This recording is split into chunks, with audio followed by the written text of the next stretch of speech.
Welcome students.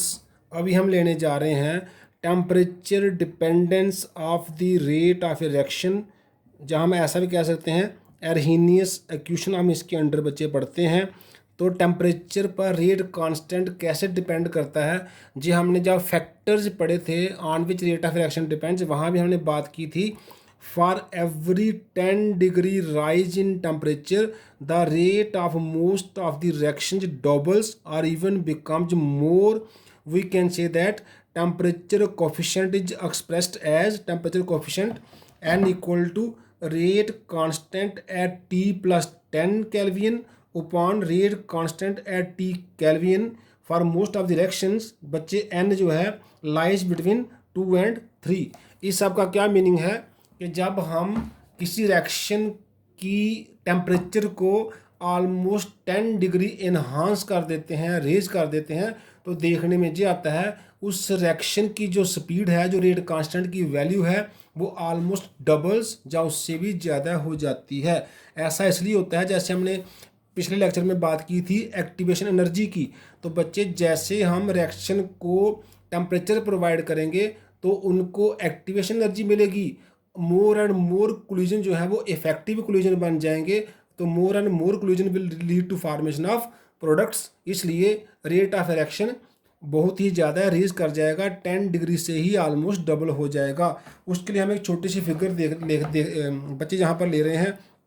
जैसे ये देखिए जी, हमारे पास क्या है जी, हमारे पास फ्रैक्शन ऑफ मॉलिक्यूल्स हैं जो रिएक्शन कर रहे हैं।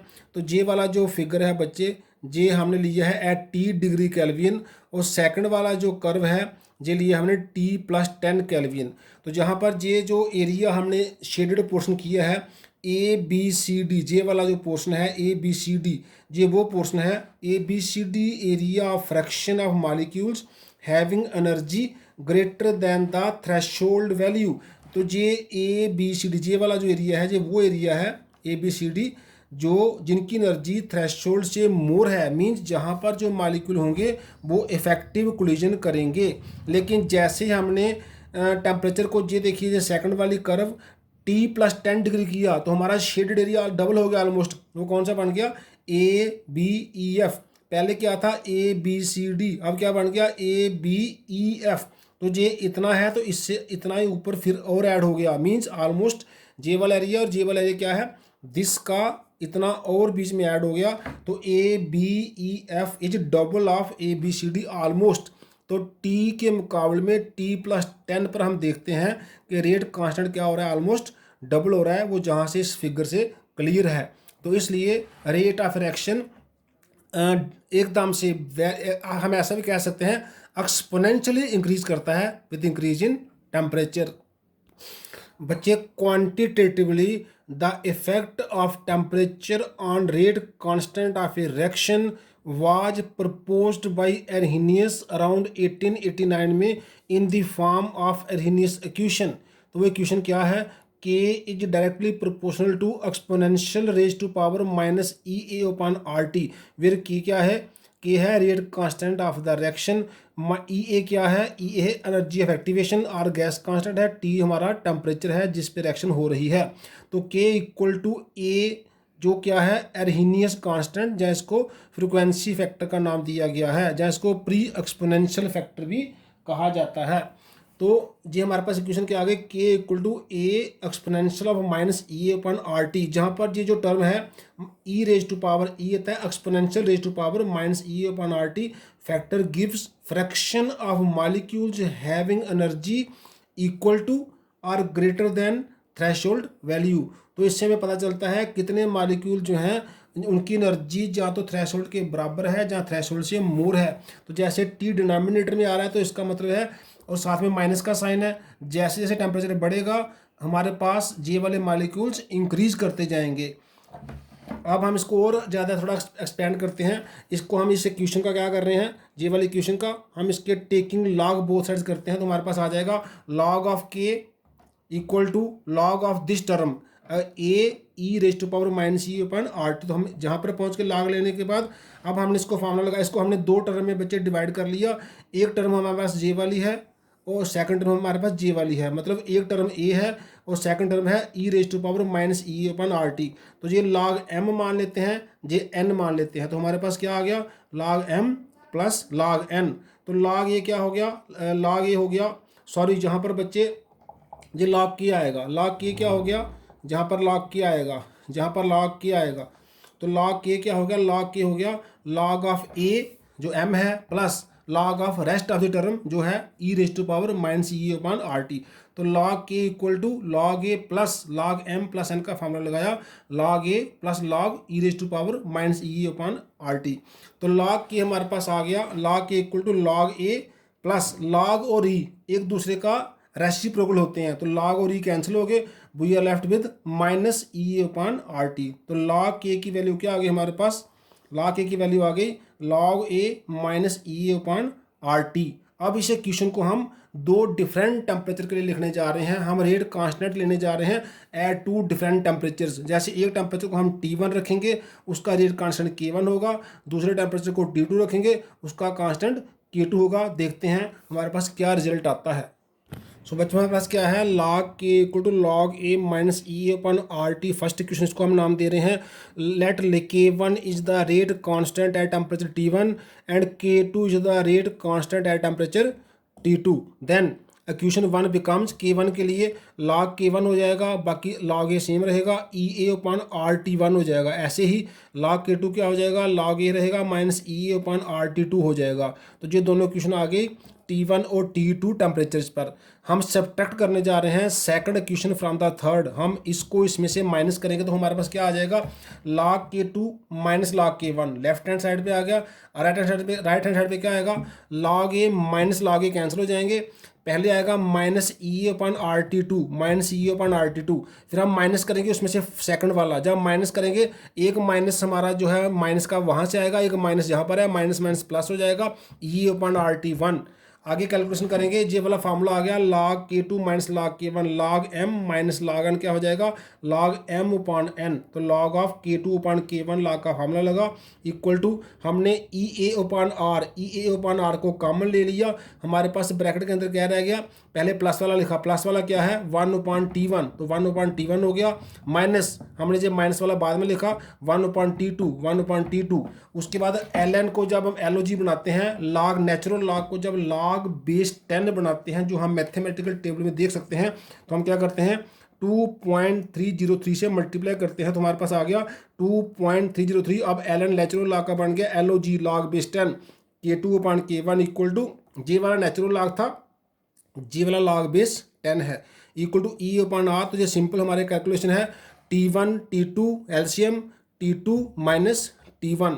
अब हम इस 2.303 को हम उधर ट्रांसफर कर रहे हैं, तो हमारे पास क्या आ गया log k2 upon k1 equal to E A J वाला आर जे वाला, साथ में 2.303 T2 minus T1 upon T1 T2। तो बच्चे इस इक्वेशन का क्या बेनिफिट है, by performing a reaction at two different temperatures. जैसे हम कोई रिएक्शन को पहले T1 पे परफॉर्म करते हैं, उसका K1 नोट कर लेते हैं, फिर हम रिएक्शन को सेम रिएक्शन को T2 पे परफॉर्म करते हैं, उसका K2 नोट कर लेते हैं। तो knowing T1 T2 K1 K2 EA means energy of activation of a reaction can be calculated। thus Arrhenius equation जो है helps us to find energy of activation for a reaction। it is a very good application of Arrhenius equation।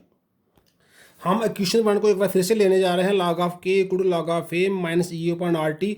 हम इस ln को दोनों को भी LOG convert करने जा रहे हैं, तो हमारे पास क्या होगा log base 10 2.303 log of k equal to 2.303 log of a minus E upon R T.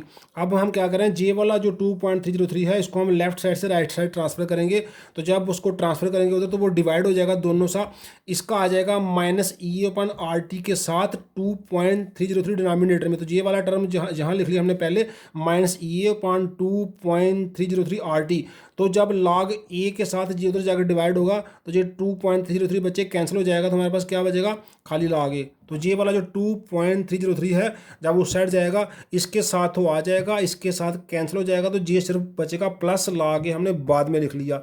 इसको थोड़ा हम सेटिंग करके लिख रहे हैं, log of k equal to हम माइनस EA/2.303 को हमने सेपरेट लिख दिया, इंटू 1/t को सेपरेट लिख लिया, प्लस log ऑफ a।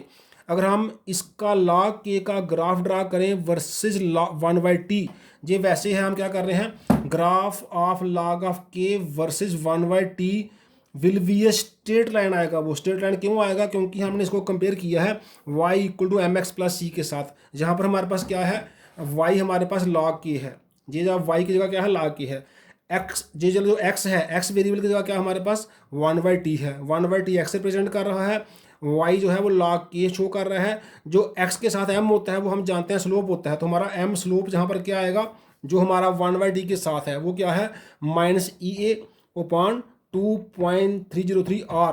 तो ये वाला वैल्यू m का स्लोप होगा माइनस EA/2.303 r, जैसे जहाँ x के साथ m है, जहाँ 1/t के साथ g वाली टर्म है, ये स्लोप होगा। स्लोप से बच्चे हम क्या निकाल सकते हैं, r तो गैस कांस्टेंट है, तो by knowing the value of slope we can find energy of activation for a reaction. तो जैसे पहले T1 T2 से भी निकाल सकते हैं एनर्जी ऑफ एक्टिवेशन, तो सिंपल एक टेम्परेचर से भी निकाल सकते हैं by drawing a graph which comes straight line log k versus 1/t। उस ग्राफ का जो स्लोप होगा वो हमारे पास माइनस EA/2.303 r आएगा, तो वहाँ से हम EA की वैल्यू जो है वो मिल जाएगी। ऐसे जो C क्या होता है, C होता है स्ट्रेट लाइन के इक्वेशन में इंटरसेप्ट, तो हमारे पास जहाँ पर C की जगह क्या है, वो जहाँ पर हमारे पास log a है, तो log a क्या है, हमारे पास इंटरसेप्ट C है वो log a है, तो यहाँ से जो इंटरसेप्ट बनेगा वो C मतलब log a की वैल्यू देगा, उस log a की वैल्यू से हम उसका इंटरसेप्ट उसका हम a की वैल्यू निकाल सकते हैं by taking anti log of that, क्योंकि जब हमें कोई वैल्यू मिल जाती है log की, हम उस वैल्यू का एंटी लॉग निकाल के उस टर्म को फाइंड कर सकते हैं। So this graph helps us to find the energy of activation of the reaction as well as the value of Arrhenius constant for a reaction. So Arrhenius equation is very helpful in finding activation energy of the molecule, जहाँ पर हमने क्या किया है, log k का graph draw किया है 1/t के वर्सेस जो ऑलमोस्ट क्या आया है, एक स्ट्रेट लाइन। तो जी हमें validity of the Arrhenius equation भी बताएगा कि किसी रिएक्शन के लिए ये कितनी वैलिड है। और हम किसी भी रिएक्शन का 1/t की कोई 3 रीडिंग लेकर, log k की कोई 3 रीडिंग लेकर उसका एक ग्राफ ड्रा करते हैं, अगर ग्राफ जो है वो स्ट्रेट लाइन आ जाता है तो वो जो ग्राफ है वो Arrhenius इक्वेशन की वैलिडिटी को भी वेरीफाई करता है, एनर्जी ऑफ एक्टिवेशन बताने के साथ साथ Arrhenius कांस्टेंट बताने के साथ साथ। तो ये इक्वेशन बहुत ही हेल्पफुल है, क्योंकि टेम्परेचर बहुत ही अहम रोल प्ले करता है in deciding the rate constant of a reaction, क्योंकि थोड़ा सा टेम्परेचर बढ़ाने से भी रेट कांस्टेंट कई गुना बढ़ जाता है, because number of effective collision जो है वो बढ़ जाते हैं। तो बच्चे आज हम इतना ही रखते हैं, थैंक्स।